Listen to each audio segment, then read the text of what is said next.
Bonjour à tous, bonjour Édouard Philippe, merci d'être avec nous ce matin. On va venir bien sûr à cette rentrée du gouvernement, mais un mot d'abord sur cette tempête qui frappe la France. Est-ce que vous avez des informations sur d'éventuels dégâts ou victimes sur le territoire? Non, pas à l'heure où je vous parle, mais on sait que cette tempête est importante, que des vents à plus de 120, 130, 140 km/h parfois sont en train de souffler sur la France. Donc la seule chose que je puisse faire à ce stade, c'est recommander à tous les Français qui vont notamment utiliser leurs véhicules et qui habitent sur le littoral de faire preuve d'une très grande prudence. L'autre sujet qui marque l'actualité de ce début d'année, c'est la colère des policiers. Plusieurs centaines d'entre eux ont manifesté hier pour dire leur amitié, leur témoignage d'affection à l'égard de leur collègue qui a été violemment agressé dans la nuit de la Saint-Sylvestre. Ils réclament une sévérité sans faille. Qu'est-ce que vous pouvez leur dire ce matin? Ils ont raison. Il faut faire preuve d'une sévérité sans faille vis-à-vis de ceux qui attaquent les forces de l'ordre, attaquent ceux qui sont chargés de la sécurité des Français ou de l'assistance et du secours aux Français. Je pense aussi aux pompiers qui font parfois l'objet d'attaques, de caillassage, alors même qu'ils exercent une mission au service de leurs concitoyens.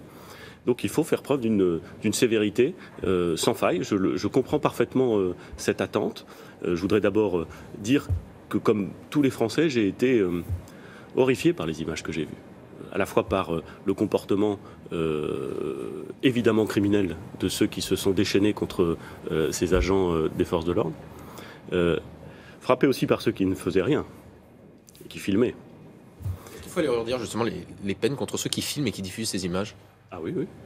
D'ailleurs, le code pénal le prévoit. Être assisté et ne rien faire, alors même qu'il y a des circonstances aggravantes parce qu'il s'agit de représentants des forces de l'ordre. Donc, bien entendu, horrifié. Et je n'ai aucun doute sur le fait que lorsque ces individus seront appréhendés, s'ils sont déclarés coupables, ils feront l'objet de condamnations qui seront des condamnations lourdes. Le syndicat de Police Alliance réclame le retour des peines planchées pour les agresseurs de policiers. Est-ce que vous êtes prêt à les rétablir, ces peines planchées? Les peines planchées, vous vous souvenez qu'elles ont été introduites dans le droit français pour tous les crimes et délits en cas de récidive. Donc c'était tous les crimes et délits en cas de récidive en 2007 et qu'elles ont été supprimées en 2014.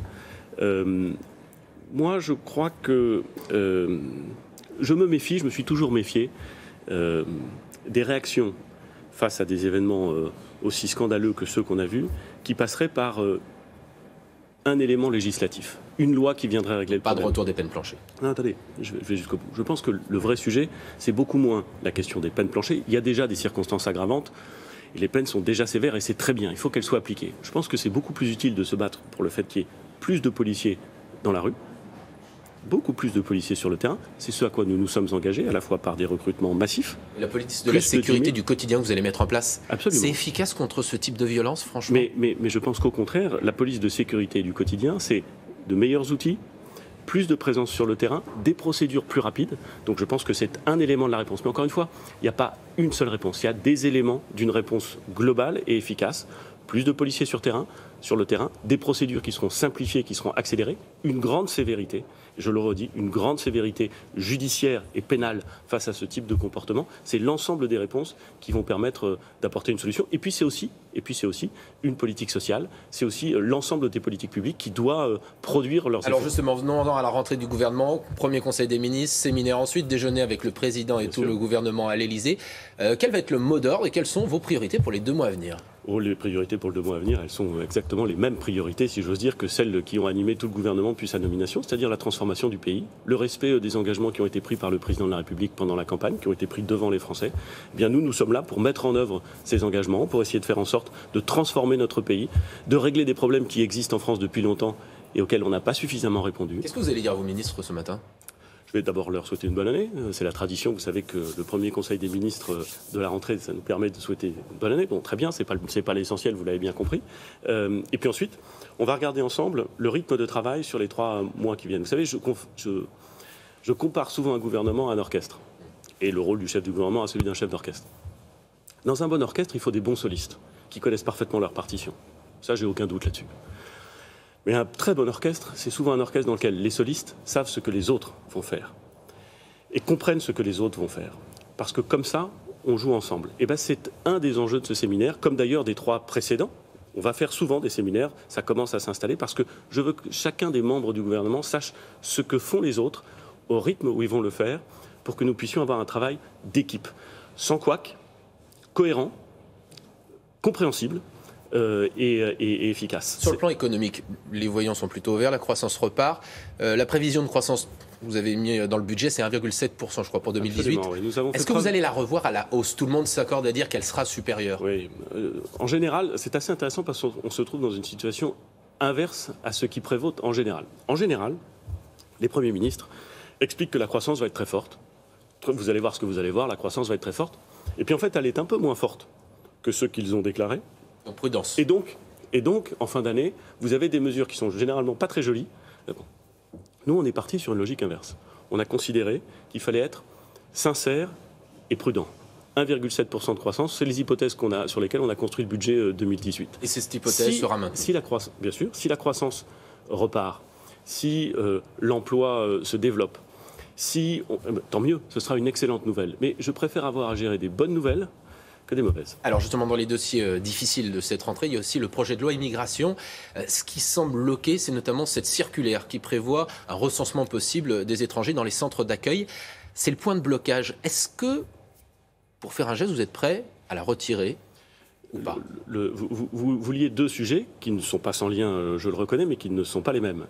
Le projet de loi qui sera discuté au Parlement, asile et immigration, et une circulaire qui a déjà été publiée, qui a été signée par le ministre de l'Intérieur et par le ministre de la Cohésion des Territoires, et qui concerne l'hébergement d'urgence et la possibilité pour des équipes administratives, qui ne sont pas composées de forces de l'ordre, d'aller dans les centres pour permettre à ceux qui ont vocation à obtenir le droit d'asile ou à ceux qui l'ont déjà obtenu, non pas de rester dans les centres d'hébergement d'urgence, mais de pouvoir bénéficier de dispositifs adaptés et réservés pour eux. Et qu'est-ce que vous répondez à ceux qui disent que c'est la pire politique migratoire depuis des années? D'abord, je considère que ça n'est pas le cas, loin s'en faut. Et je considère et je leur dis que cette circulaire encadre des pratiques qui ont déjà été mises en œuvre dans les années qui précèdent et qui ont produit des résultats. Il ne s'agit pas d'aller chercher ceux qui seraient des résidents en situation irrégulière. Il ne s'agit en aucune façon, je le dis clairement, de revenir sur le principe de l'inconditionnalité en matière d'hébergement d'urgence. Et je me permets d'ajouter, Monsieur Daré, que s'agissant de l'hébergement d'urgence, je ne parle pas de l'immigration, s'agissant de l'hébergement d'urgence, on a en France aujourd'hui un peu plus de 140 000 places pour héberger les citoyens français ou les résidents étrangers en France qui sont dans une situation d'urgence. 140 000 places. On en a 13 000 de plus que l'année dernière.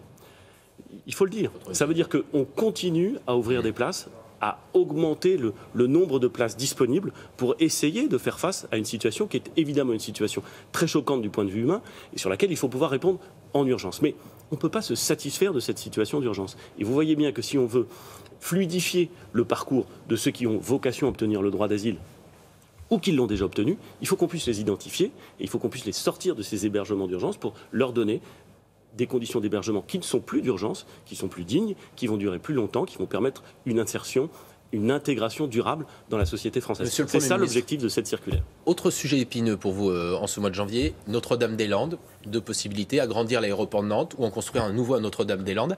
Est-ce que vous avez pris votre décision? La décision sera prise, nous l'avons dit avec le président de la République, nous la prendrons d'ici la fin du mois de janvier.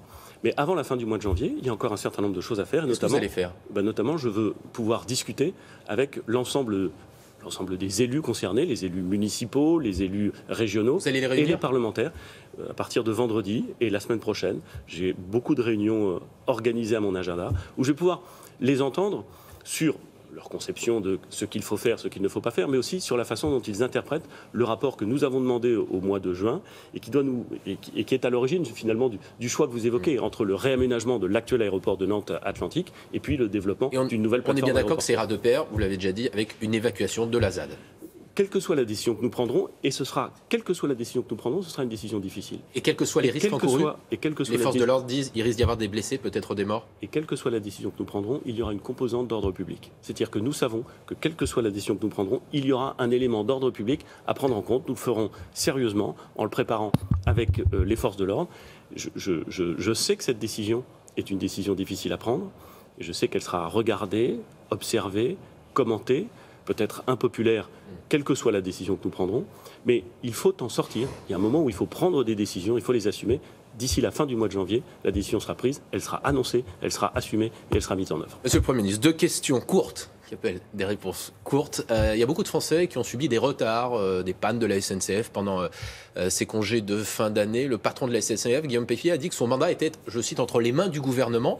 Est-ce que ce matin, vous renouvelez ou non votre confiance au patron de la SNCF? S'agissant de ce genre de sujet, moi, c'est très simple. Soit le patron d'une entreprise publique a ma confiance et auquel cas je le soutiens, soit il n'a plus ma confiance, auquel cas je le change. Vous avez observé que je n'avais pas changé Guillaume Pepy. Il est là, il exerce sa mission. Et il a votre confiance? Par définition. S'il ne l'avait plus, il ne serait plus président de la SNCF. Pourtant, il est convoqué par la ministre. C'est qu'il y a quelque chose qui ne va pas. Mais ça, on a quand même le droit de discuter avec les présidents d'entreprises publiques. Ce serait curieux de ne pas le faire. Mais je vais vous dire, ne personnalisez pas le sujet. Je pense que pendant très longtemps, nous subissons aujourd'hui un retard d'investissement considérable de la SNCF sur le réseau, notamment sur le réseau du transport du quotidien, et ça depuis une bonne trentaine d'années. Et ça justifie parfaitement la décision que ce gouvernement a prise et qu'il a annoncée au début de sa prise de fonction, de dire, certes, il y a les grandes infrastructures qui font rêver, qui sont formidables, qui sont une des fiertés de la France. C'est formidable de pouvoir aller en 2 heures à Bordeaux en TGV ou en 3 heures à Marseille. C'est merveilleux, très bien. Mais la contrepartie de ça, c'est que pendant de très nombreuses années, on n'a pas investi dans le transport dans les banlieues.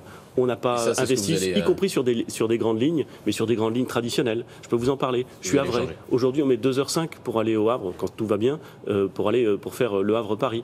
Il y a 60 ans, on mettait 1h50. Merci beaucoup, Monsieur le Premier ministre, en tout cas d'avoir choisi les 4 vérités pour faire votre rentrée ce matin. C'est à vous. Merci beaucoup, messieurs. Bonne journée.